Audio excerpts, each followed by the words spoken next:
Sejumlah kendaraan menjadi sasaran pembakaran saat terjadi bentrokan antara simpatisan partai dengan massa salah satu ormas.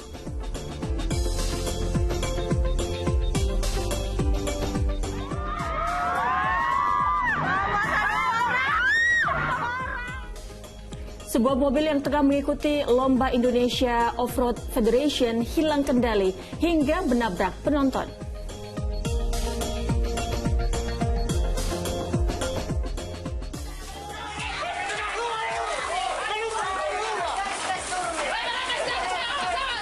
Kepanikan terjadi saat amukan si jago merah meluluhlantakkan dua rumah di permukiman padat.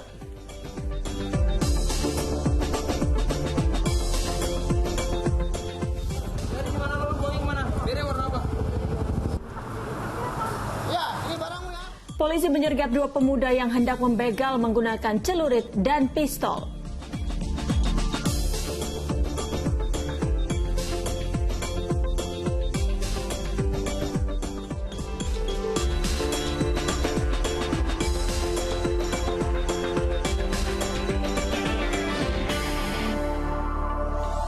Halo, selamat pagi.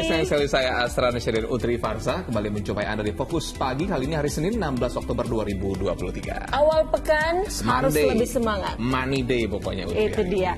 Dalam 1,5 jam ke depan kami akan hadir dengan rangkaian informasi dan peristiwa yang dihimpun tim redaksi kami hingga dini hari tadi. Inilah Fokus Pagi selengkapnya.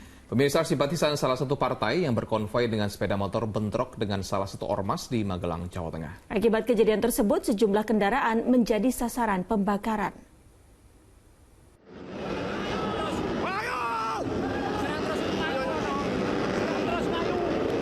Bentrokan dua kelompok massa ini terjadi di kawasan Muntilan, Magelang, Jawa Tengah, Minggu malam.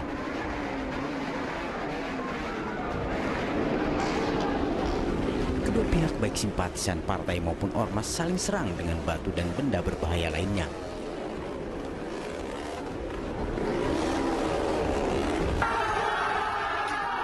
Sejumlah kendaraan pun menjadi sasaran pembakaran. Polisi yang berupaya meredam pertikaian tampak kewalahan karena massa kian beringas. Penyebabnya diduga kesalahpahaman antara anggota ormas dan simpatisan partai yang pawai dengan motor dan mobil seusai dari sebuah acara pada Minggu siang di Kecamatan Mungkin. Kegiatan sudah selesai dari pagi sampai dengan jam 3 sore. Kemudian ketika kepulangan, salah satu kelompok ini bersinggungan dengan kelompok yang lain. Kemudian ada salah paham, terjadilah gesekan di lapangan. Sampai malam ini sudah bisa diselesaikan. Ini kita akan bantu proses mediasi, kemudian kita akan datakan nanti sampai ke Kabupaten. Dan tentunya tadi kami duduk bersama Pak Kapolresta, Pak Dandim, dan juga kelompok-kelompok yang diindikasikan ada masalah ini. Terus nanti kita akan lakukan mediasi. Bentrokan juga sempat membuat kemacetan kendaraan di Jalan Magelang, Yogyakarta sepanjang 10 km. Sementara sejumlah petugas damkar mengerahkan mobilnya untuk membersihkan puing-puing sisa bentrokan yang berserakan di jalanan. Wahyu Diono melaporkan dari Magelang, Jawa Tengah. Saling ejek antar supporter saat pertandingan sepak bola di Grobogan, Jawa Tengah berujung pengeroyokan. Padahal korban dan terduga pelaku adalah pendukung klub sepak bola yang sama.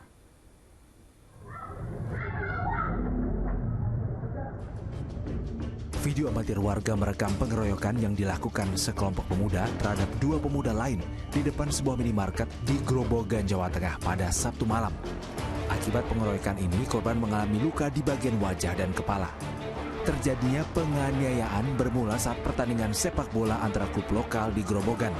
Terduga pelaku dan korban adalah pendukung klub lokal yang sama. Saat pertandingan, supporter dari Kecamatan Penawangan dan Kecamatan Godong saling ejek saat mendukung kesebelasan mereka. Usai pertandingan, kedua kelompok supporter itu hendak tawuran di SPBU Ayodhya Purwodadi, namun polisi berhasil membubarkan mereka. Saat kelompok supporter Kecamatan Godong hendak pulang, mereka melihat dua orang supporter Kecamatan Penawangan sedang berada di minimarket. Tanpa basa-basi, mereka langsung melakukan pengeroyokan. Setelah berhasil dibubarkan, kemudian korban kembali ke rumah dan mampir kembali ke minimarket di TKP tersebut. Namun datang lagi sekelompok orang kemudian langsung mengeroyok korban sehingga mengalami luka lebam di bagian muka. Polisi segera datang dan membawa para supporter ke kantor Polsek Penawangan. Kedua belah pihak akhirnya sepakat berdamai. Arif Nur melaporkan dari Grobogan, Jawa Tengah. Seorang penghuni rumah pingsan karena terlalu banyak menghirup asap saat api menghanguskan 3 rumah di kawasan Jatinegara, Jakarta Timur. Sementara di Kota Makassar, Sulawesi Selatan, petugas pemadam kebakaran kesulitan memadamkan api lantaran sempitnya akses menuju lokasi kebakaran.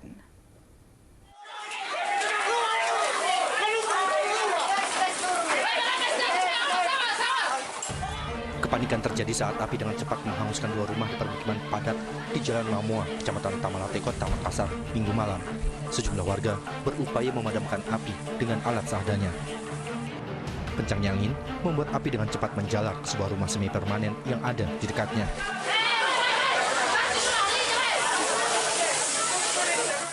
Diduga api berasal dari lantai 2 rumah milik Daeng Nia. Kobaran api yang cepat membesar membuat dirinya hanya menyelamatkan ke-4 cucunya, hingga semua barang berharga ludes terbakar. Tidak pernah saya masak selama ini, juga tidak pernah masak penyanyi, saya juga tidak pernah masak, Pak. Nasiku 2 hari, dari rumah tidak ada Pak menyala. Berarti api Bu dari sebelah rumah tak? Saya tidak tahu itu sebenarnya dari mana, karena panikku misalnya. Oh, panik Bu ya? Iya. Api berhasil dipadamkan 1 jam kemudian, setelah petugas damkar menerjunkan 11 unit armada. Karena mengingat tempat yang padat, semua informasi semua, tiba di lokasi, kita bisa meng-backup dari utara, timur, selatan, dan barat. Beruntung, tidak ada korban dalam kebakaran ini. Sementara, pihak kepolisian dari Polsek Tamalate masih menyelidiki penyebab pasti kebakaran.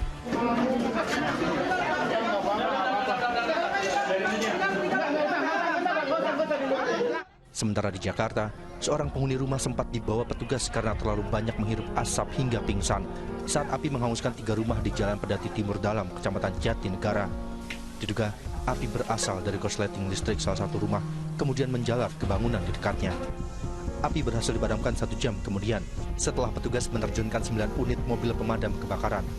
Tidak ada korban jiwa dalam kebakaran ini. Tim Liputan melaporkan. Kabut asap akibat kebakaran lahan di Sumatera Selatan mengakibatkan jarak pandang pengendara terganggu. Kualitas udara juga memburuk akibat asap dari kebakaran. Dampak kebakaran hutan dan lahan yang terjadi di wilayah Ogan Ilir kini mengakibatkan kabut asap pekat di wilayah Kota Palembang, Sumatera Selatan. Minggu pagi, para pengendara motor harus ekstra hati-hati dan wajib menyalakan lampu agar terhindar dari kecelakaan. Berdasar indeks standar pencemaran udara, pada Minggu pagi kualitas udara di Kota Palembang di angka 338 mikrogram per meter kubik yang masuk dalam kategori berbahaya. Lebih parah ini. Lebih parah ini kemarin, Pak. Oh, berarti agak tebal gitu. Apalagi di atas jembatan itu kan, Ampera atau musim 4, 6 bisa lewat. Mengganggu nggak, Pak? Iya, mengganggu lah. Apa, Pak? Yang pedih di mata. Terus napas. Napas ya. 1 unit mobil pemadam kebakaran terjun ke jurang di Sumedang, Jawa Barat. Sebelumnya mobil pemadam sempat mengalami mogok saat sedang diterjunkan untuk memadamkan kebakaran lahan. Tanjung Sari mengalami trouble dan terguling. Mohon untuk perhatiannya. Inilah kondisi mobil pemadam kebakaran unit Pancar Tanjung Sari yang terguling ke jurang dan tersangkut pepohonan di kawasan Cigendel, Kabupaten Sumedang, Jawa Barat pada Minggu petang. Kejadian bermula ketika mobil damkar mengalami mogok saat dalam perjalanan menuju lokasi kebakaran lahan. Bahkan mobil damkar sempat didorong ke pinggir jalan karena tak kuat melaju di tanjakan. Mobil yang sedang diganjal dan ditinggalkan oleh sopirnya mundur hingga terjun ke jurang sedalam 5 meter, di mana dasar jurang tersebut merupakan jalan raya Cadas Pangeran. Mobil damkar tersangkut pepohonan hingga tidak jatuh ke jalan raya. Damkar ini lagi mogok posisinya, lagi mogok, kuplingnya habis, mogok mau dibenerin, posisi ganjel, rem tangan juga masuk, tapi ngobrol sama anak-anak di depan. Pas begitu udah beres ngobrol, mobil tiba-tiba melaju, mundur atau mundur. Rencananya, proses evakuasi akan dilakukan dengan mengerahkan 3 mobil derek. Saya evakuasi sedang mengkoordinasikan dengan CKJT Senkom, kemudian juga dari BPBD ngontak dari unit Badak, karena ini perlu sekitar 3 unit mobil derek gitu, karena ini untuk menahan. Kebetulan kondisi mobil ini tertahan oleh satu pohon gitu, sehingga ini perlu 3 unit derek gitu. Tidak ada korban jiwa maupun luka dalam insiden tersebut. Namun seluruh kru damkar sempat mengalami syok. Hingga minggu malam, mobil damkar masih tersangkut di pepohonan. Sementara proses evakuasi masih menunggu mobil derek. Agun Gunawan melaporkan dari Sumedang, Jawa Barat. Sebuah mobil yang tengah mengikuti sebuah lomba off-road di Kabupaten Muaro Jambi hilang kendali hingga menabrak penonton di sekitarnya. Kemeriahan acara buyar dan menjadi jerit tangis menyusul belasan korban luka berjatuhan akibat kejadian itu.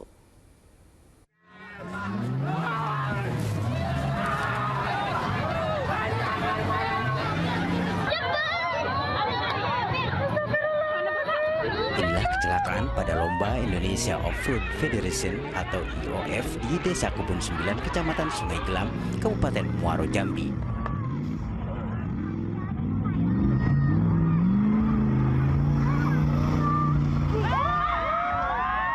Tampak dalam rekaman kamera warga, mobil hitam putih ini menanjak dan kemudian hilang kendali hingga menabrak kerumunan penonton dan tersangkut di pohon.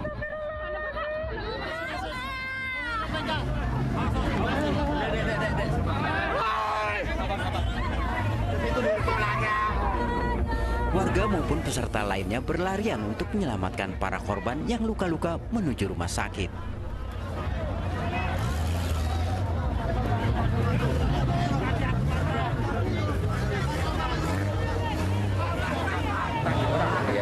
Bukan swasta kan, istilahnya gitu. Jadi harus tanggung jawab.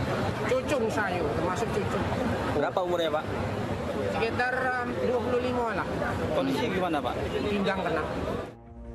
Panitia pelaksana kegiatan mengaku siap bertanggung jawab atas kejadian ini.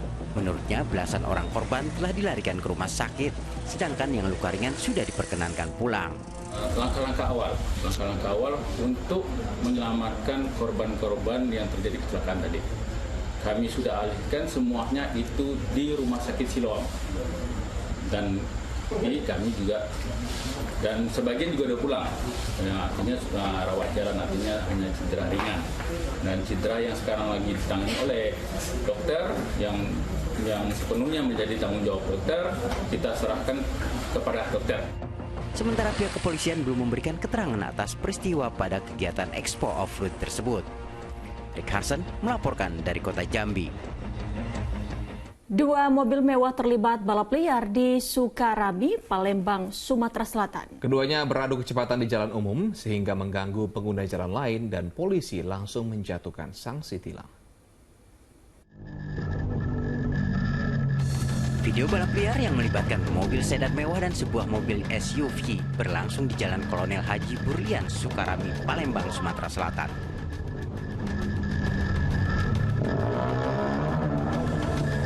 Kedua mobil mewah beradu kecepatan di jalanan umum. Para pengguna jalan lainnya pun terganggu dengan ulah kedua pengemudi balapan liar pada Jumat malam tersebut. Bahkan kejadian ini menghebohkan masyarakat luas dan jagat maya. Petugas Polrestabes Palembang langsung mengamankan kendaraan dan sopirnya serta menjatuhkan sanksi tilang.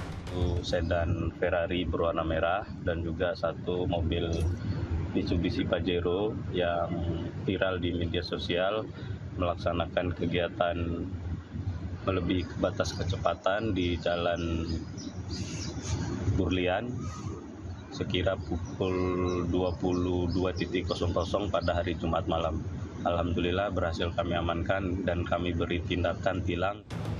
Sementara kedua kendaraan baru dapat diambil kembali usai pemiliknya menjalani sidang di Pengadilan Negeri Palembang. Dedi Irwansyah melaporkan dari Kota Palembang, Sumatera Selatan. Seorang pengendara sepeda motor tewas terlindas mobil di Garut, Jawa Barat. Sementara di Lampung Tengah, Lampung, pengemudi truk terjepit kemudi setelah kendaraannya menabrak truk di depannya. Sejumlah petugas langsung berjibaku menyelamatkan seorang pengemudi truk di Jalan Tol Terbanggi Besar Lampung Tengah, Lampung Minggu siang. Korban terjepit kemudi usai truknya menabrak truk yang berada di depan. Untuk menyelamatkan korban, tim medis dan pengelola tol terlebih dulu memasang infus dan oksigen pada korban. Kecelakaan bermula saat truk yang dikemudikan korban melaju dari Jakarta menuju Sumatera Selatan. Saat akan menyalip, truknya justru menabrak truk yang ada di depannya. Kecelakaan lambur pantat, yang di lumpur lari. Jadi sebagai driver kan ini kita minta pertolongan pertama. Semoga selamat sopirnya. Kondisinya bagaimana Pak sopirnya? Kayaknya masih hidup. Kejepit ya? Ya kejepit, khususnya kejepit. 1 jam kemudian petugas akhirnya bisa mengeluarkan sopir ini dari kabin. Korban yang menderita luka di kepala, kaki, dan tangan segera dilarikan ke rumah sakit. Sementara kecelakaan juga terjadi di Pamengpeuk, Garut, Jawa Barat. Pengendara sepeda motor ini tertabrak mobil dari arah berlawanan. Peristiwa kecelakaan itu langsung menjadi perhatian masyarakat.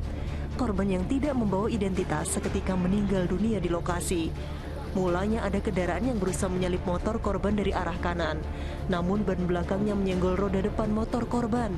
Naas pria itu pun terjatuh dan terlindas mobil. Telah terjadi laka lantas antara R2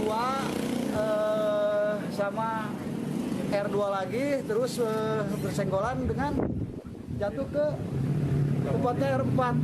Telah terjadi di Jalan Raya Milamare. Polisi mengevakuasi korban ke RSUD Pamengpeuk. Sementara barang bukti kendaraan diamankan ke Polsek Pamengpeuk. Tim Liputan melaporkan. Di informasi lainnya pemirsa, atap salah satu sekolah dasar negeri di Kabupaten Pangandaran, Jawa Barat tiba-tiba ambruk hingga rata dengan tanah. Beruntung insiden ini terjadi pada hari libur sekolah sehingga tidak menimbulkan korban luka maupun jiwa. Tak ada hujan, tak ada angin.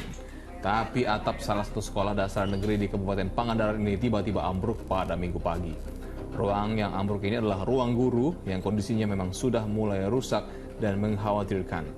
Beruntung saat peristiwa terjadi kondisi sekolah sedang libur, sehingga tidak sampai menimbulkan adanya korban luka baik guru maupun siswa. Untuk sementara waktu, ruang guru dipindahkan ke ruang kelas, sedangkan untuk siswa akan menggunakan ruang perpustakaan untuk kegiatan pembelajaran. Siswa belajar kelas 1 pindah ke kelas yang kosong yang tadinya tidak digunakan atau tidak dipakai. Nah itu untuk siswa kelas 2 katanya belajar di perpustakaan. Iya. Memang tidak ada ruangan lagi Bu selain perpustakaan? Tidak ada Pak. Saluran irigasi di Kabupaten Sumedang, Jawa Barat jebol sepanjang 8 meter hingga mengakibatkan longsor dan menimbun ratusan bata sawah siap panen. Ratusan hektar sawah di 3 desa terancam tak bisa ditanam. Air terus mengalir dari saluran irigasi yang jebol sepanjang 8 meter di Dusun Marasa, Kabupaten Sumedang, Jawa Barat, Minggu pagi. Akibatnya material longsor menimbun ratusan batang padi yang siap dipanen dan 1 bangunan saung. Diduga penyebab longsor akibat adanya retakan tanah sepanjang 50 meter. Dampak banyaknya tanaman keras yang ditanam oleh warga di sekitar saluran irigasi. Ratusan hektar lahan sawah di 3 desa terancam tidak dapat diairi.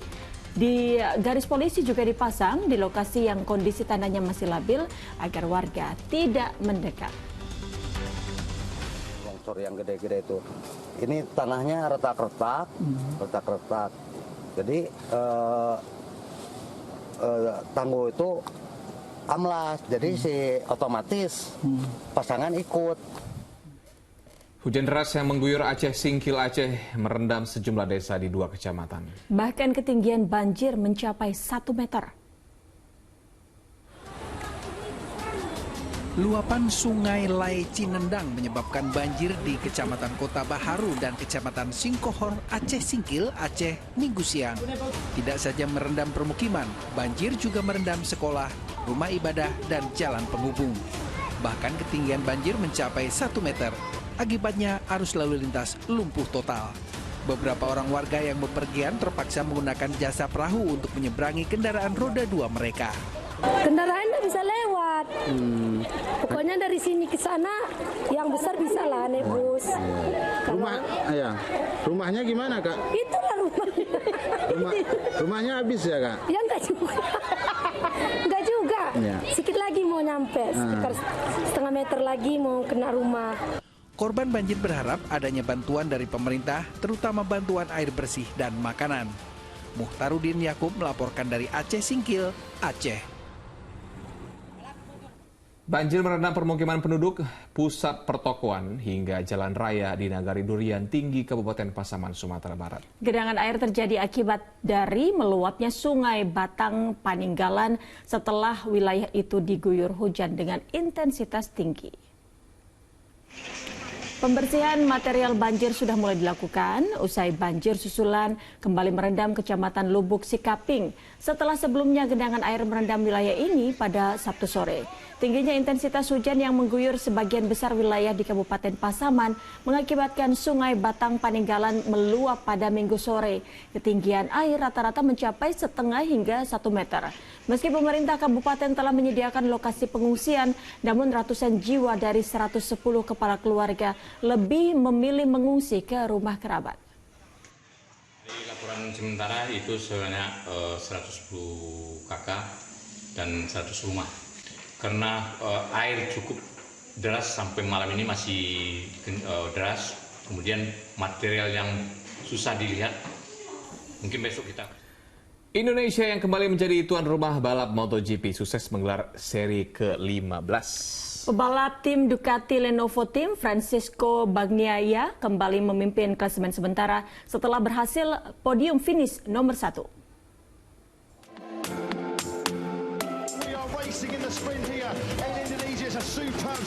Gelaran seri ke-15 balap MotoGP di sirkuit Mandalika Minggu siang berlangsung fantastis. Euforia balapan bahkan dirasakan warga lokal di sekitaran gelaran balapan sirkuit Mandalika.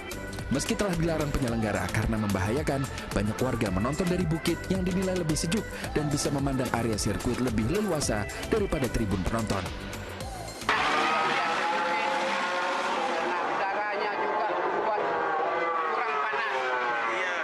Bisa kelihatan semuanya, Pak ya? Iya, kelihatan semuanya.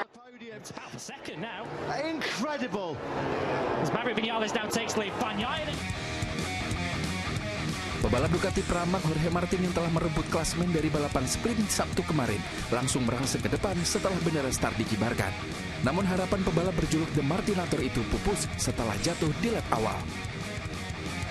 Pebalap Ducati Lenovo Francisco Bagnaia atau akrab disapa Pecco yang start dari posisi ke-13 akhirnya mengunci kemenangan setelah melibas seluruh rival di depannya. Podium kedua ditempati pebalap Aprilia Maverick Vinales disusul pebalap Yamaha Fabio Quartararo di posisi ketiga.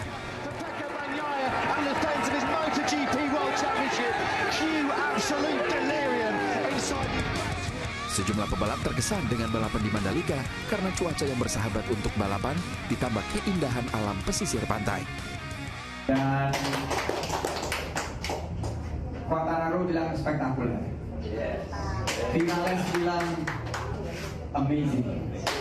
Dan tentunya Pecco karena sekarang nomor 1 lagi, dia menyampaikan bahwa ini adalah wonderful Indonesia. Dengan raihan kemenangan ini, maka Francisco Bagnaia kembali memimpin klasemen sementara ajang MotoGP dengan torehan 346 poin, disusul Jorge Martin dengan koleksi 328 poin, dan posisi ketiga masih dipegang Marco Bezzecchi dengan raihan 283 poin. Riyadi Sulhi melaporkan dari Kabupaten Lombok Tengah, Nusa Tenggara Barat. Kita beralih ke informasi lainnya, belasan remaja di Kudus, Jawa Tengah terjaring razia balap liar. Para remaja ini kemudian diberi sanksi menuntun motornya sejauh 2 km menuju kantor Polsek Kudus. 16 remaja ini mendapat sanksi tilang menuntun motornya sejauh 2 km dari Jalan Jenderal Sudirman sampai kantor Polsek Kudus. Sebelumnya, para remaja itu terjaring polisi karena menggelar balap liar di Jalan Jenderal Sudirman. Setibanya di kantor Polsek Kudus, mereka kemudian diberi pembinaan agar tak mengulangi perbuatannya. Setelah diberi pembinaan, mereka diperbolehkan pulang. Belasan remaja ini dikenai sanksi tilang. Karena kita membuka layanan aduan lapor Pak Kapolsek, sering mendapat informasi adanya orang yang akan melaksanakan balap liar. Dari kegiatan itu kami dapat mengamankan sekitar 16 unit kendaraan, 6 diantaranya adalah kendaraan balap yang dilengkapi atau menggunakan knalpot. Polisi menyergap 2 pemuda yang hendak membegal menggunakan celurit dan pistol. Fokus Pagi segera kembali dengan informasi selengkapnya bersama Utri Farsa. Ya, ini barangmu ya. Hah? Ini.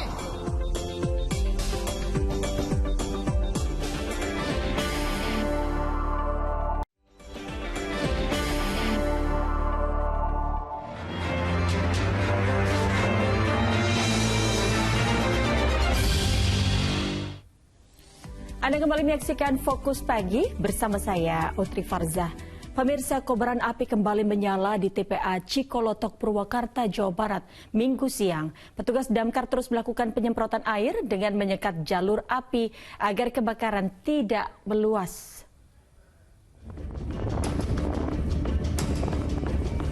Kepulan asap hitam tebal dan pekat membumbung ke udara akibat kembali terbakarnya TPA Cikolotok di Purwakarta, Jawa Barat pada hari Minggu siang.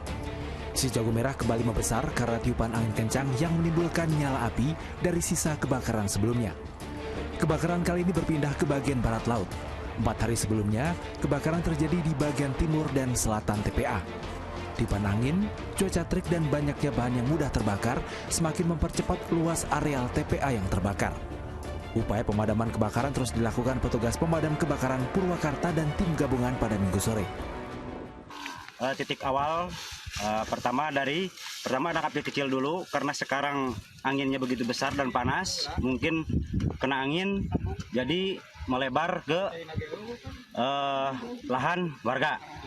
Dan untuk penanganan kita sekarang kita penyekatan dulu biar jangan sampai melebar ke lebih lebar lagi ke lahan warga.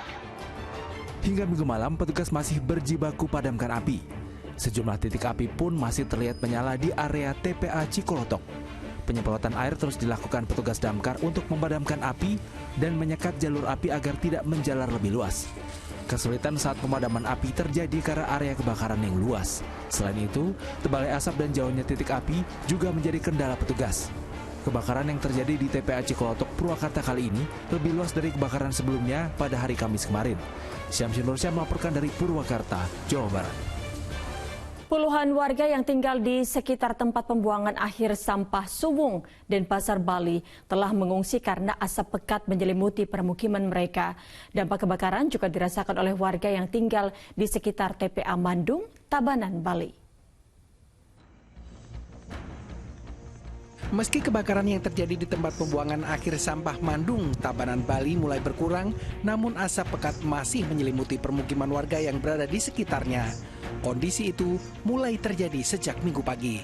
Kepulan asap telah mengganggu aktivitas warga. Sebagian besar lebih memilih berdiam di rumah karena khawatir akan terpapar asap. Apinya udah mati, tapi asapnya ini Pak, ngepul Pak, asapnya ini. Parah asapnya ini. Ini kapan mati apinya Pak? Api kemarin kok saya udah mulai agak mati. Tadi pagi lah. Tadi pagi. Terus ditimbul asap ya Pak? Iya, asapnya ini nggak tertolong Pak, tolong asapnya ini. Dampak dari kebakaran juga dirasakan puluhan warga yang tinggal di sekitar TPA Regional Sarbagita, Desa Suwung, Kota Denpasar. Sedikitnya 50 orang mengungsi ke kantor Lurah Serangan, Kecamatan Denpasar Selatan karena permukiman mereka diselimuti asap tebal.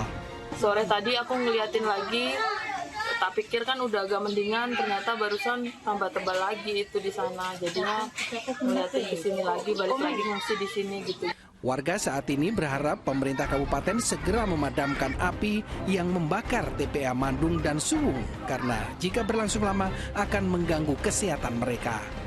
Putu Setiawan melaporkan dari Denpasar, Bali. Sementara itu puluhan ton sampah yang dibuang di tempat pembuangan sampah liar di Cikarang Barat, Kabupaten Bekasi, Jawa Barat mulai diangkut. Selain timbulkan bau menyengat, tumpukan sampah berpotensi menyebarkan penyakit.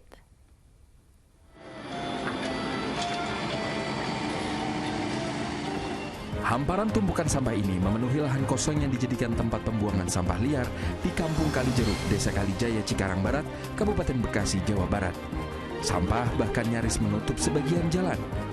Pembuangan sampah liar di lahan kosong ini sudah terjadi sejak lama. Selain timbulkan bau menyengat, warga sekitar juga mengeluhkan tumpukan sampah yang didominasi sampah plastik berpotensi menyebarkan penyakit dan mengancam kesehatan warga. Bersama warga dan pemerintah desa, petugas kebersihan UPTD 3 Kabupaten Bekasi Minggu pagi bergotong royong membersihkan tumpukan sampah liar yang dikhawatirkan bisa memicu kebakaran di tengah kemarau panjang yang terjadi saat ini. Satu alat berat dan sejumlah truk sampah diterjunkan ke lokasi guna mengangkut puluhan ton sampah liar yang akan dipindah ke tempat pembuangan akhir TPA Burangkeng. Ini kekhawatiran ya warga juga, dan kita juga khawatir ya karena kita di sini semuanya ya berada di lingkungan ini, ya otomatis kita harus menyikapi. Tempat pembuangan sampah liar ini sudah beberapa kali ditutup. Namun minimnya kesadaran membuat warga tetap saja membuang sampah di TPS liar di tengah permukiman penduduk tersebut. Muhabar melaporkan dari Kabupaten Bekasi, Jawa Barat. Beralih ke informasi kriminal, pemirsa, sesosok mayat pria tanpa identitas ditemukan mengambang di bawah jembatan di Klaten, Jawa Tengah. Didapati sebuah tato di tangan korban. Warga desa Sabrang Delanggu, Klaten, Jawa Tengah dikejutkan dengan ditemukannya jasad seorang pria di bawah jembatan Sungai Pusur Minggu siang. Saat itu jasad mengambang di sungai dan diketahui oleh seorang warga yang tengah melintas. Polisi kemudian mengevakuasi jasad ke Rumah Sakit Suraji Tirtonegoro, Klaten. Sejauh ini belum diketahui identitas korban, namun diperkirakan korban berusia antara 25 tahun hingga 35 tahun dan memiliki sebuah tato di tangan. Kita kirim ke rumah sakit yaitu Suraji Tirtonegoro untuk dilakukan visum selanjutnya. Kemudian kita menunggu hasilnya karena juga identitas daripada korban tidak ada. Untuk mengungkap penyebab kematian korban, polisi masih melakukan penyelidikan dan memeriksa beberapa orang warga. Krisna Agung melaporkan dari Kabupaten Klaten, Jawa Tengah. Aksi dua pencuri motor di Jakarta Utara gagal setelah dipergoki seorang wanita. Pelaku bahkan sempat menodongkan benda yang diduga senjata api. Rekaman kamera pengawas di Jalan Malaka 3 Cilincing, Jakarta Utara memperlihatkan dua pencuri sepeda motor yang akan beraksi. Keduanya berbagi tugas, ada yang memantau situasi, sedangkan seorang lagi bertugas mencuri motor yang terparkir di pinggir jalan. Namun aksi keduanya dipergoki seorang wanita yang tengah melintas dan langsung berteriak. Pelaku yang terkejut lalu berupaya kabur sambil menodongkan benda yang diduga senjata api. Atas kejadian ini, polisi sudah memintai keterangan korban dan saksi serta memeriksa lokasi kejadian. Kasus ini ditangani Polsek Cilincing, Jakarta Utara.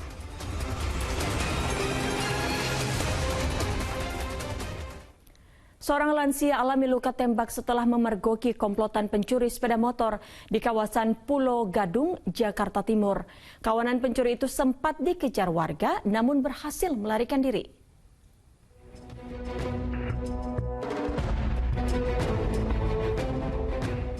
Inilah insiden penembakan yang dilakukan dua terduga pelaku pencurian sepeda motor kepada seorang lansia di kawasan Pulau Gadung, Jakarta Timur pada Minggu sore. Peristiwa penembakan itu pun terekam kamera pengawas. Kedua pencuri itu nekat melepaskan tembakan setelah upayanya dalam mencuri sepeda motor di halaman rumah berhasil dipergoki lansia tersebut. Akibatnya korban mengalami luka pada bagian lengan. Warga sekitar juga sempat berusaha mengejar kedua terduga pelaku, namun gagal. Mencurigakan dua motor, yang satu balik, yang satu deketin motor. Saya kira itu keponakan saya, ternyata bukan. Begitu saya lihat dia baru mau nyongkel pin motornya. Saya pegang, begitu saya pegang dia temennya ngancam nembak, 4 kali nembak gitu. Polisi yang mendapatkan laporan terkait insiden ini langsung datang ke lokasi dan melakukan olah TKP. Meski kedua pria itu gagal membawa kabur sepeda motor curian, namun kasus penembakan itu tetap ditindaklanjuti petugas kepolisian Resort Jakarta Timur. Tri Wibowo melaporkan dari Jakarta. Aksi pembegalan dengan celurit dan pistol yang akan dilakukan dua pemuda di kawasan Durensawit, Jakarta Timur digagalkan polisi. Kedua terduga pelaku disergap saat mereka akan melancarkan aksi kriminalnya.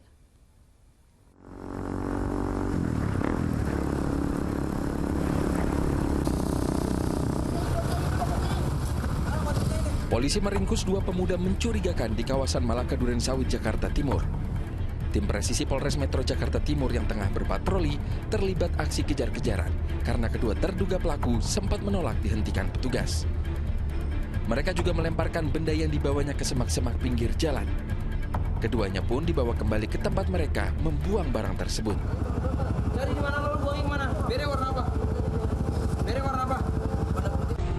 Dan setelah ditelusuri, ditemukan sebilah celurit yang ternyata akan digunakan mereka untuk melakukan perampokan. Ya, ini barangmu ya?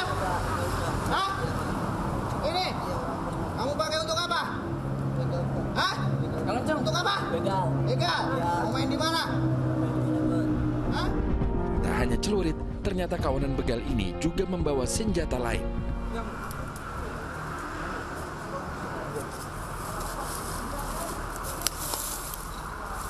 Ambil! Ambil! Bongkok! Ketika diperiksa tim presisi, pistol itu ternyata jenis airsoft gun yang dipakai kedua terduga pelaku untuk mengancam sasarannya. Ya ternyata tim Polres dari Jakarta Timur telah membawa 1 buah celurit dan juga 1 buah pistol yang dilempar oleh 2 pemuda yang nantinya akan melakukan aksi begal. Dari barang-barang yang disita polisi, diduga 2 pemuda itu sudah merencanakan untuk melakukan tindak kriminal. Dan tim memepet 2 pemuda ini dan ditanya, ternyata benar mereka akan melakukan atau akan menjalankan niat jahat ya begal. Kedua pemuda sebelumnya mencoba melakukan aksi kejahatan di sebuah warung, namun gagal. Dan saat akan melakukan aksi kejahatan lain, mereka disergap polisi. Jadi tim menanyakan 2 pemuda ini, dia membobol warung nggak ketemu, begal. Jadi apapun yang dia lakukan berbau kejahatan. Kedua terduga pelaku bersama barang buktinya kemudian diserahkan ke Polsek Metro Duren Sawit, Jakarta Timur. Calvin Tongge dan Ahmad Hilman melaporkan dari Jakarta.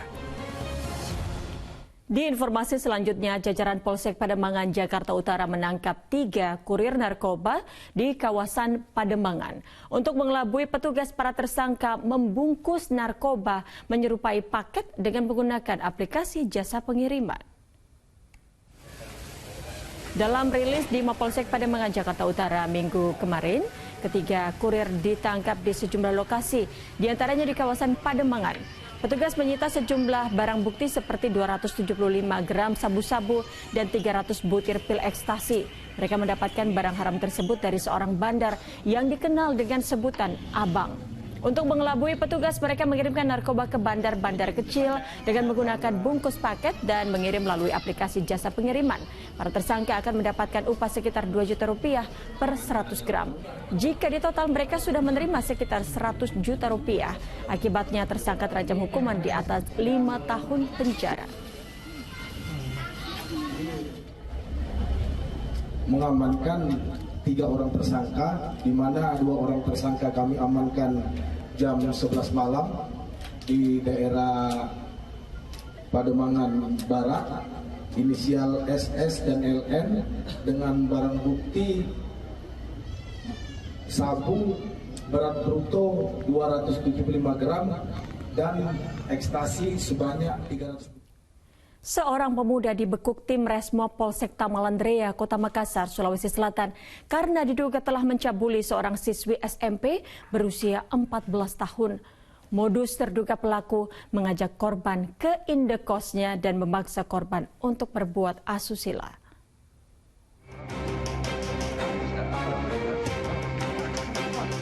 Pemuda berusia 19 tahun ini ditangkap tim Resmob Polsek Tamalandrea di sebuah rumah indekos di Jalan Bumi Tamalandrea Permai, Kota Makassar, Sulawesi Selatan pada Sabtu malam. Berdasarkan laporan orang tua korban, ia diduga telah mencabuli seorang siswi SMP berusia 14 tahun. Terbongkarnya kasus pemerkosaan berawal saat korban pulang tengah malam dan diantar oleh terduga pelaku ke rumahnya. Orang tua korban yang curiga kemudian memeriksa pakaian dalam anaknya dan menemukan bercak darah. Korban pun baru mengakui dicabuli setelah orang tuanya memaksanya untuk berbicara. Diduga pemuda tersebut mengancam korban dengan anak panah busur saat melakukan aksi bejatnya. Hingga saat ini, petugas masih mencari barang bukti anak panah busur yang diduga telah dibuang. karena ada laporan dari orang tua korban yang anaknya dipaksa dan diancam menggunakan busur sehingga melakukan pemerkosaan paksa, dan hasil laporan kita kembangkan dan kita amankan pelaku. Atas kejadian tersebut, korban kini mengalami trauma. Kasus ini pun telah dilimpahkan ke bagian unit PPA Polrestabes Makassar, mengingat korban merupakan anak di bawah umur. Akibat perbuatannya, terduga pelaku terancam pasal tentang perlindungan anak dengan ancaman kurungan 15 tahun penjara. Raisa Abu melaporkan dari Makassar, Sulawesi Selatan. Suara ledakan sempat terdengar saat api menghanguskan 4 rumah di Jakarta. Fokus Pagi akan segera kembali dengan informasi selengkapnya bersama Asran Sadi.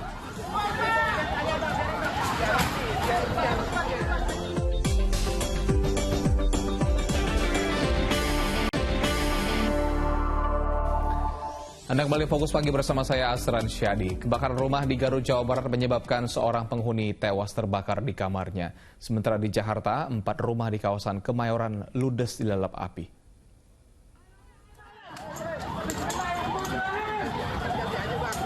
Kebakaran melanda 4 rumah kontrakan di Sumur Batu, Kemayoran, Jakarta Pusat Minggu siang.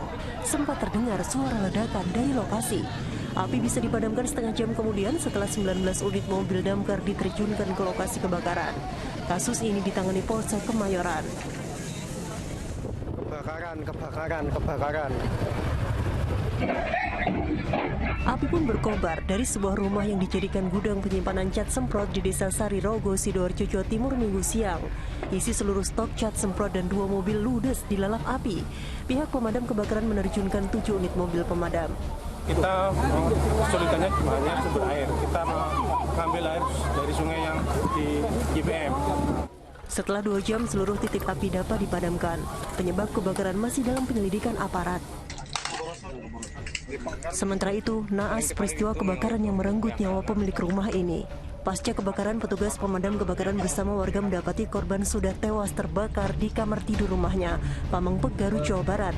Diketahui pria yang tinggal seorang diri ini punya riwayat penyakit. Tawannya api udah besar, ya kondisinya udah gosong. Nah Pak, itu untuk korban Pak, ada keluarganya atau gimana Pak? Keluarganya kalau di sini memang nggak ada. Dugaan sementara kebakaran berasal dari obat nyamuk bakar atau puntung rokok. Dugaan penyebab kebakaran diakibatkan dari puntung rokok atau obat nyamuk yang mengakibatkan mungkin si obat nyamuk itu kena lantai atau kena kardus-kardus rongsokan itu dan api menyebar ke dinding-dinding karena kubuk dari bilik itu ya. Jenazahnya langsung dimakamkan di pemakaman umum desa. Tim Liputan melaporkan. Anies dan Caimin sedianya daftarkan percalonannya ke KPU pada hari pertama pendaftaran. Bakal calon Presiden Prabowo Subianto hadiri deklarasi relawan di Jakarta dan Ganjar Pranowo menonton MotoGP di Tribun Sirkuit Mandalika, Lombok, NTB. Kehadiran Ganjar Pranowo dan keluarga untuk menonton MotoGP di Tribun Sirkuit Mandalika, Lombok, Nusa Tenggara Barat mendapat sambutan meriah dan jadi pusat perhatian penonton.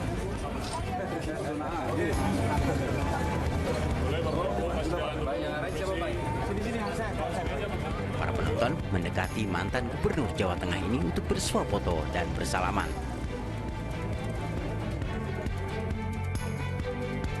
Bakal calon Presiden Prabowo Subianto kembali mendapat dukungan dari relawan. Kali ini, Prabowo menghadiri deklarasi dukungan relawan Matahari 08 di Jakarta. Para relawan memberikan dukungan kepada Ketua Umum Partai Gerindra sebagai Baca Pres. Baca Pres yang juga Menteri Pertahanan ini selain berterima kasih, ia mengajak para relawan untuk berjuang bersama termasuk melanjutkan pembangunan dari rintisan Presiden Joko Widodo. Saya terima deklarasi dukungan dari relawan-relawan Matahari 08. Tadi cukup banyak saya berbincang sama mereka. Saya kira ini sesuatu yang positif. Sama-sama kita maju, laksanakan tugas konstitusional kita. Sementara dalam kesempatan menghadiri pengukuhan 100 orang tim relawan dari Badan Koordinasi Saksi di DPP PKB Menteng, Jakarta Pusat Minggu siang, Sudirman Said, juru bicara pasangan Anies Baswedan Muhaimin Iskandar, memastikan pihaknya akan mendaftarkan pasangan bakal capres dan cawapresnya ke KPU pada hari pertama pendaftaran, yakni 19 Oktober 2023. Pasalnya, pasangan Anies dan Caimin sudah melengkapi semua persyaratan bakal capres dan cawapres seperti pemeriksaan kesehatan hingga persyaratan administrasi lainnya.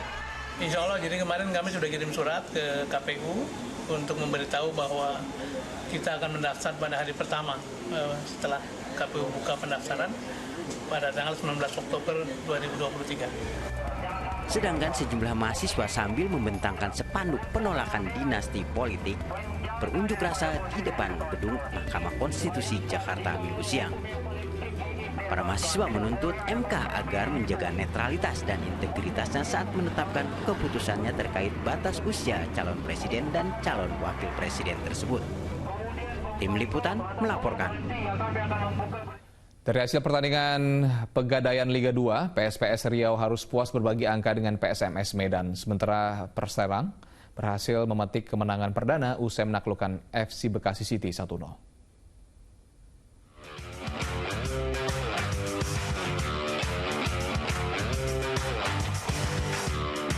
Bertandang ke markas FC Bekasi City di Stadion Patriot Candrabaga, Bekasi, Jawa Barat, Minggu malam, Perserang-Serang tampil mengejutkan.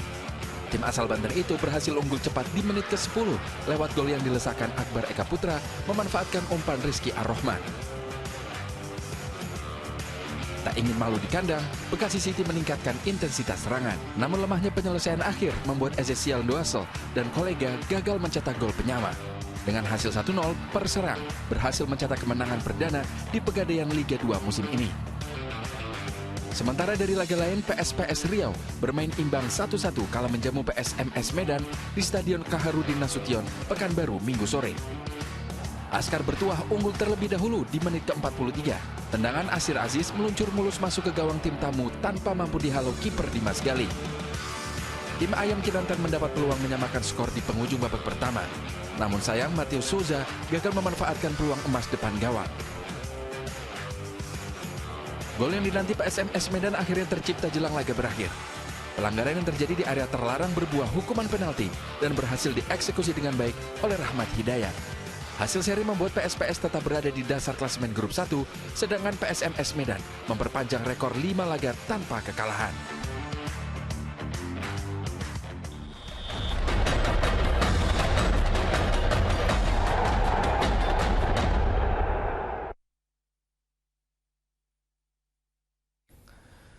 Ajang Piala Dunia U17 bisa menjadi awal loncatan karir pesepak bola muda menuju level profesional. Sudah terbukti dari ajang ini, sederet pemain top dunia dilahirkan, mulai dari winger asal Inggris, Jadon Sancho, hingga superstar Brasil Neymar.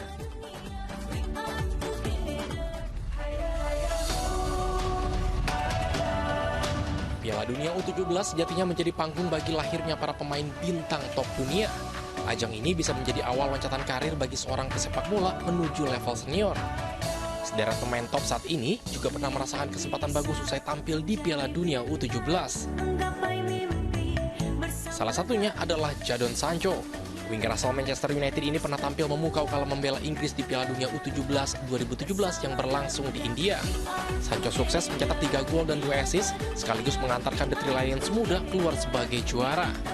Performa apik Sancho di Piala Dunia U17 itu membuatnya diboyong ke klub raksasa Jerman Borussia Dortmund dengan mahar 8,7 juta euro. And that's a lovely turn and a great ball. A real opportunity now for Brazil. Oh, look at that! What a confident way to nip it past the goalkeeper, and what a goal for Neymar. Selain itu, ada superstar asal Brazil, Neymar. Mantan pemain PSG itu juga pernah merasakan tampil di Piala Dunia U17 2009 di Nigeria. Setelah gelaran Piala Dunia U17 itu, performa Neymar di lapangan hijau terus meningkat baik di level klub maupun bersama tim nasional. Hingga puncaknya ia mampu merengkuh berbagai trofi bergengsi di kompetisi Eropa bersama Barcelona dan menjadi kapten timnas Brasil. Nama bintang top dunia lain yang juga lahir dari Piala Dunia U17 adalah gelandang asal Jerman Toni Kroos. Kala itu, Kroos memang gagal mengantarkan tim Panzer Muda menjadi juara pada edisi 2007. Namun penampilan gemilangnya di ajang itu membuat Kroos berhasil meraih Golden Ball atau pemain terbaik. Selain itu, masih banyak lagi sejumlah nama top sepak bola dunia yang lahir dari kompetisi kelompok umur paling bergengsi ini. Di antaranya Raheem Sterling dari Inggris, pemain asal Belanda Memphis Depay, hingga Mario Götze yang akhirnya sukses mengantarkan Jerman juara Piala Dunia Senior. Arak-arakan Parade Trofi Experience Piala Dunia U17 yang digelar di Bundaran HI Jakarta berlangsung meriah. Antusias masyarakat yang hadir begitu tinggi untuk bisa berfoto dan melihat lebih dekat trofi Piala Dunia U17.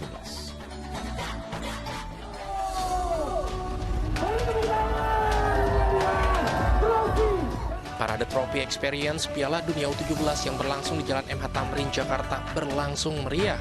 Sejumlah publik figur, abang none, hingga warga hadir meramaikan parade ini dengan menggiring 2 bola raksasa dari Sarinah hingga Bundaran HI pada acara Car Free Day Minggu pagi. Warga juga tampak antusias untuk bisa berfoto dan melihat langsung replika Piala Dunia U17 itu dari dekat. Selain itu, masyarakat yang hadir juga dapat mengunjungi stand merchandise Piala Dunia U17. Karena begitu banyak barang yang ditawarkan mulai dari kaos, gantungan kunci, hingga boneka Bacuya yang menjadi maskot Piala Dunia. Oke, luar biasa banget. Terlihat di sini banyak antusiasme masyarakat yang ikut mengarak bola dan juga sarapan di pagi hari untuk tetap semangat melihat Pak Erik dan juga ya mengawal semua dari permulaan FIFA U17 ini. Ya harapannya memang semuanya berjalan lancar dan ini jadi citra yang baik sendiri buat Indonesia menuju ke kancah dunia. Sementara itu, Ketua Umum PSSI sekaligus Ketua LOC Piala Dunia U17 Erick Thohir menyebut kesiapan Indonesia telah matang. Sebanyak 60 perwakilan FIFA pun sudah tiba di tanah air dan akan mulai melakukan pengecekan akhir ke sejumlah aspek. Alhamdulillah siap. Ya, kemarin juga saya dapat laporan semua kondisi rumput ya di lapangan pertandingan, lapangan latihan sudah maksimal. JIS juga kemarin rumputnya sudah tertanam. Jadi ya tinggal perawatan aja dan mudah-mudahan semua lolos, tapi saya yakin semua lolos. Jakarta sebagai salah satu kota penyelenggara juga masih terus memuluskan persiapan, mulai dari keamanan hingga sarana dan prasarana di sekitar Jakarta International Stadium. Sekarang kita sedang perbaiki, masuk dari sebelah kiri itu, satu sebelah kanan danau itu, akses bisa masuk ke tol, dan perindustrian sudah hampir selesai. Shuttle, pasti. Shuttle dari Transjakarta kita siapkan. Ajang Piala Dunia U17 akan berlangsung di 4 kota di Indonesia pada 10 November hingga 2 Desember mendatang. Seluruh pertandingan bergengsi ini akan disiarkan secara langsung dan eksklusif di Indosiar dan di berbagai platform milik MTech Group. Tim Liputan melaporkan. 25 hari lagi Indonesia akan menggelar Piala Dunia U17 FIFA U17 World Cup Indonesia 2023. Mari jadi tuan rumah yang baik untuk semua 24 negara. Saksikan seluruh pertandingan FIFA U17 World Cup Indonesia 2023 mulai 10 November hingga 2 Desember 2023 hanya di Indosiar, SCTV, Video, dan Next Parabola. World Cup Indonesia 2023. Timnas U17 Indonesia siap menjalani 3 laga berat di Grup A. Indonesia versus Ekuador Jumat 10 November pukul 18.30. Indonesia versus Panama Senin 13 November pukul 18.30. Maroko versus Indonesia Kamis 16 November pukul 18.30. FIFA Under 17 World Cup Indonesia 2023 live di Indonesia, SCTV dan Video. Keseruan berwisata edukasi antariksa masih menjadi pilihan warga Jakarta saat berkunjung ke Taman Mini Indonesia Indah. Fokus Pagi segera kembali.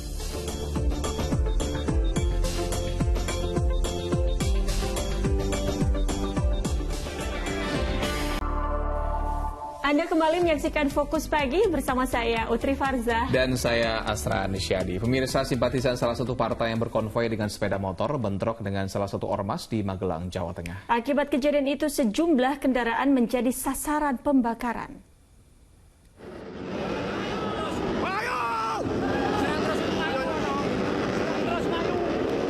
Bentrokan dua kelompok massa ini terjadi di kawasan Muntilan, Magelang, Jawa Tengah, Minggu malam.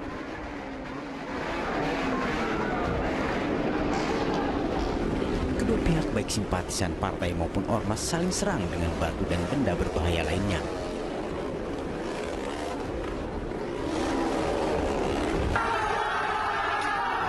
Sejumlah kendaraan pun menjadi sasaran pembakaran. Polisi yang berupaya meredam pertikaian tampak kewalahan karena massa kian beringas. Penyebabnya diduga kesalahpahaman antara anggota ormas dan simpatisan partai yang pawai dengan motor dan mobil seusai dari sebuah acara pada Minggu siang di Kecamatan Mungkin. Kegiatan sudah selesai dari pagi sampai dengan jam 3 sore. Kemudian ketika kepulangan, salah satu kelompok ini bersinggungan dengan kelompok yang lain. Kemudian ada salah paham, terjadilah gesekan di lapangan. Sampai malam ini sudah bisa diselesaikan. Ini kita akan bantu proses mediasi. Kemudian kita akan datangkan nanti sampai Pak Bupati. Nah, tentunya tadi kami duduk bersama Pak Kapolresta, Pak Dandim, dan juga kelompok-kelompok yang diindikasikan ada masalah ini. Terus nanti kita akan lakukan mediasi. Bentrokan juga sempat membuat kemacetan kendaraan di Jalan Magelang, Yogyakarta sepanjang 10 km. Sementara sejumlah petugas damkar mengerahkan mobilnya untuk membersihkan puing-puing sisa bentrokan yang berserakan di jalanan. Wahyu Diono melaporkan dari Magelang, Jawa Tengah. Taman Mini Indonesia Indah di Jakarta Timur masih menjadi tujuan wisata bagi warga Jakarta dan sekitarnya. Salah satu wahana yang ramai dikunjungi wisatawan adalah Sky World. Seperti apa keseruannya di sana? Kita simak saja, ini dia liputannya.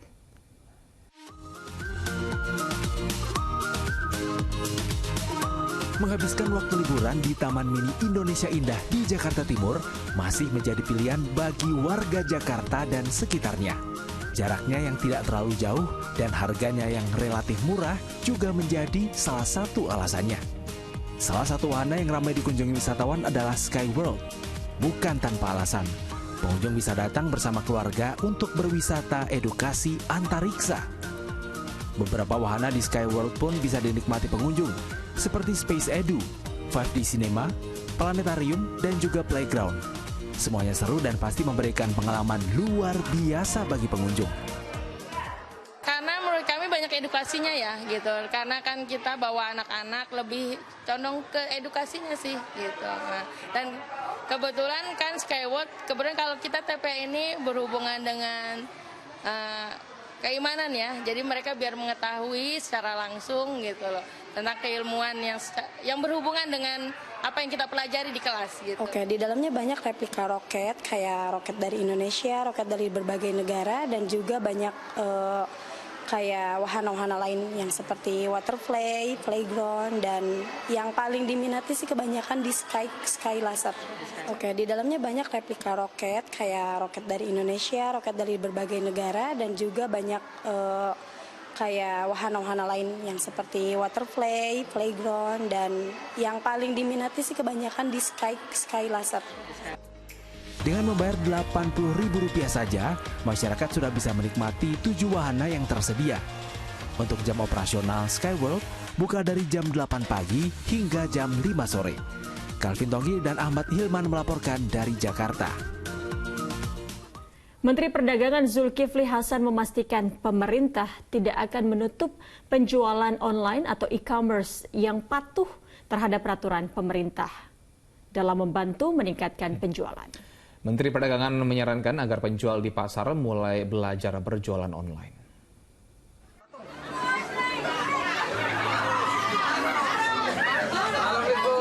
Menteri Perdagangan Zulkifli Hasan menyambangi salah satu pasar sentral Rasamal di kawasan Wajo, Kota Makassar pada Minggu. Kedatangan Mendak guna melihat dan mendengar langsung keluhan-keluhan pedagang pasar. Zulhas mengelilingi mal dari lantai dasar hingga lantai 2. Langkah ini dilakukan karena ingin melihat aktivitas para pedagang baju dan barang pecah belah. Zulhas berkeliling melihat kondisi pasar yang kini mulai sepi pembeli. Omset mereka yang biasanya mencapai puluhan juta rupiah per hari kini anjlok karena jumlah pengunjung pasar yang menurun. Mereka meminta pemerintah segera menutup situs aplikasi penjualan online. Ya, ada faktor-faktor yang menyebabkannya. Itu mungkin jual beli online yang jangan sampai mematikan jual beli konvensional seperti kita, Pak. Menanggapi hal tersebut, Menteri Perdagangan Zulkifli Hasan meminta pedagang mengerti laju teknologi tak bisa dibendung hingga masyarakat harus belajar beradaptasi. Termasuk e-commerce. Pedagang pasar diminta mulai belajar cara berjualan online agar mereka tak kehilangan pelanggan. Nah, teman-teman di toko mau nggak mau selain punya toko, ya saya juga anjurkan untuk belajar jualan secara digital, gitu. Karena digital ini nggak bisa online, ini teknologi nggak bisa di stop lama-lama. Lama-lama nanti orang akan cari cara-cara yang baru.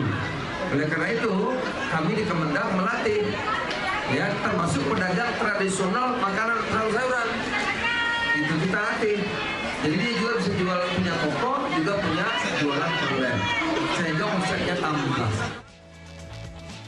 Pemerintah telah memperketat aturan penjualan online, utamanya barang impor dengan menetapkan minimal pembeli $100 per barang, serta seluruh barang elektronik harus memenuhi standar SNI.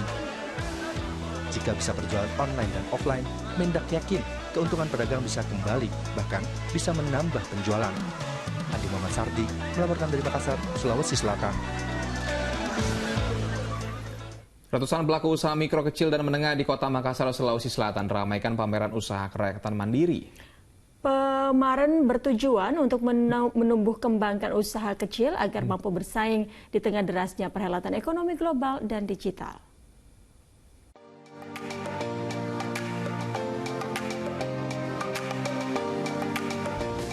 Bertempat di lapangan Hasanuddin, Jalan Jenderal Sudirman, Kota Makassar, Sulawesi Selatan pada hari Minggu, ratusan pelaku usaha mikro kecil dan menengah ramaikan pameran UMKM kerakyatan. Perhelatan ini sebagai ajang jualan sekaligus promosi aneka produk rakyat, diantaranya makanan resep sendiri dengan harga relatif terjangkau, mulai dari sajian makanan palu basah, nasi bakar, batagor, hingga makanan cepat saji lainnya. Ratusan lapak digratiskan demi mendukung pelaku UMKM mengembangkan usahanya. Dengan pameran ini, pelaku usaha juga mampu untuk memberdayakan usaha mereka agar tetap bertahan di tengah tren ekonomi global dan digital. Untuk kegiatan ini sangat membantu untuk UMKM karena alhamdulillah diberi tenan gratis dan alhamdulillah pengunjungnya juga banyak. Jadi kita sangat terbantu.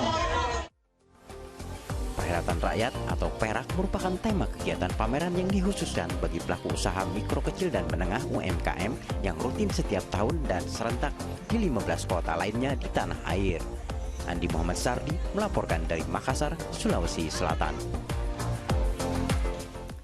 Seekor beruang madu terjerat perangkap babi di Benar Meriah, Aceh. Naas diduga ia sudah terjerat perangkap selama 2 hari.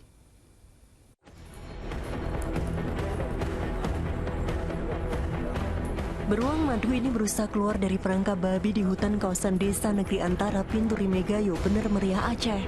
Satwa dilindungi ini terluka di kaki kanan depan. Akhirnya tim BKSDA bersama tim dokter hewan Universitas Syiah Kuala Banda Aceh berhasil mengeluarkan hewan betina yang diperkirakan berusia 4 tahun ini. Diduga ia sudah terperangkap dalam jeratan selama 2 hari.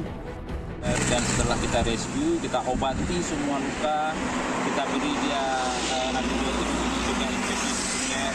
Kemudian saya juga memberi antiparasit karena saya melihat ada caplak di badan dari beruang itu. Usai diberi obat oleh tim dokter hewan, beruang itu pun dilepas liarkan kembali ke habitatnya. Muhtarudin Yakob melaporkan dari Benar Meriah, Aceh. Hiu tutul sepanjang 7 meter ditemukan mati terdampar di tepi laut Desa Pekutatan, Jemberana, Minggu pagi. Dari pemeriksaan luar tidak ditemukan adanya luka bekas perburuan.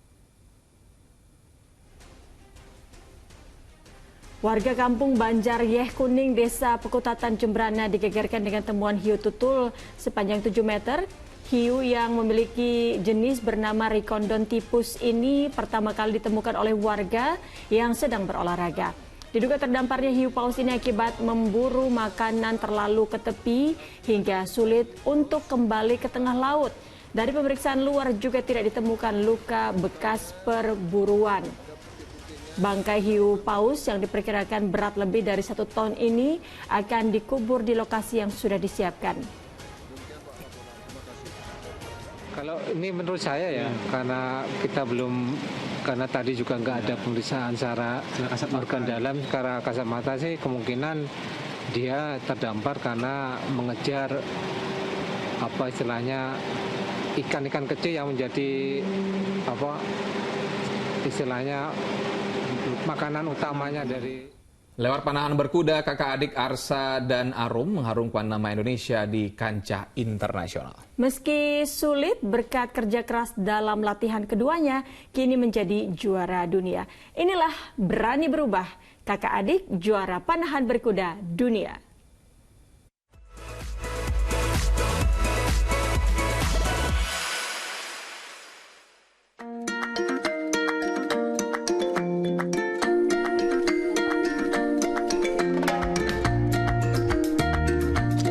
Selama saya ikut panahan berkuda, alhamdulillah saya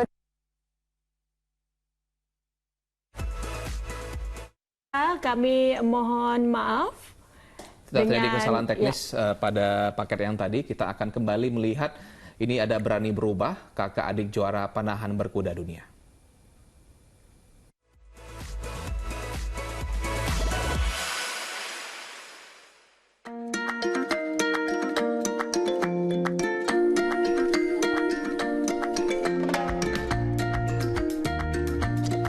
Selama saya ikut panahan berkuda, alhamdulillah saya sudah mengikuti kompetisi di nasional dan internasional. Beberapa bulan yang lalu baru menang dari Rusia, alhamdulillah bisa juara umum 1. Terus pernah juga juara 3 umum di Polandia. Terus pernah juga juara 2 di Polandia. Terus pernah jadi pemanah berkuda terbaik waktu itu lagi bertanding di Qatar.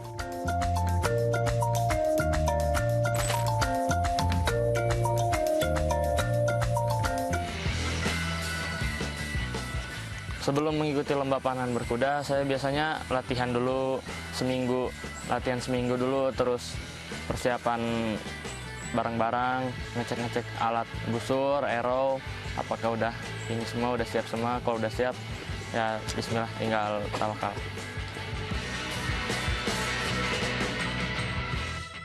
Kesulitan pas Arum lomba di luar negeri, kan otomatis kuda itu kan bukan dari Indonesia ya, jadi dari panitia dari negaranya gitu. Dan situ kita dikasih waktu paling lama tuh 2 hari. Dan 2 hari itu kita benar-benar yang maksimal gitu untuk berinteraksi, untuk kita tahu apa nih karakter kudanya, kenalan lah istilahnya gitu.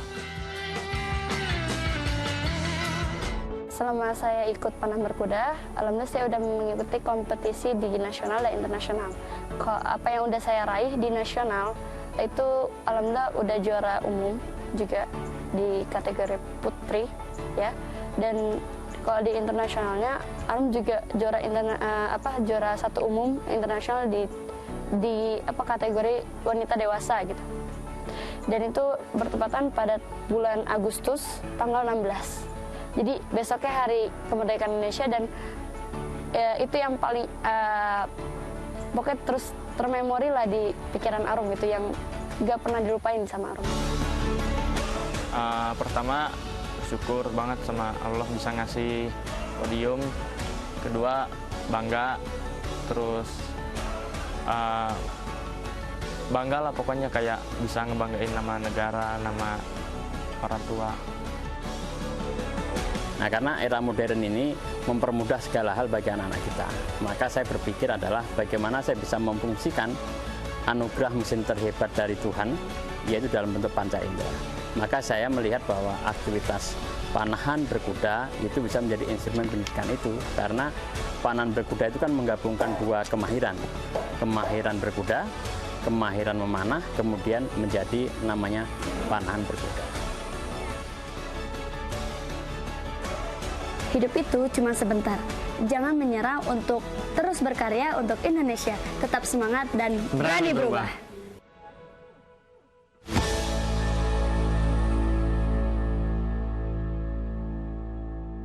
Dan pemirsa, laporan tadi menutup kebersamaan kita di Fokus Pagi hari ini. Usai Fokus Pagi, jangan lewatkan untuk menyaksikan program Magic 5. Mewakili tim redaksi dan kerabat kerja yang bertugas, saya Utri Farzah. Dan saya Asra Syarif pamit. Selamat pagi, selamat beraktivitas, dan sampai jumpa.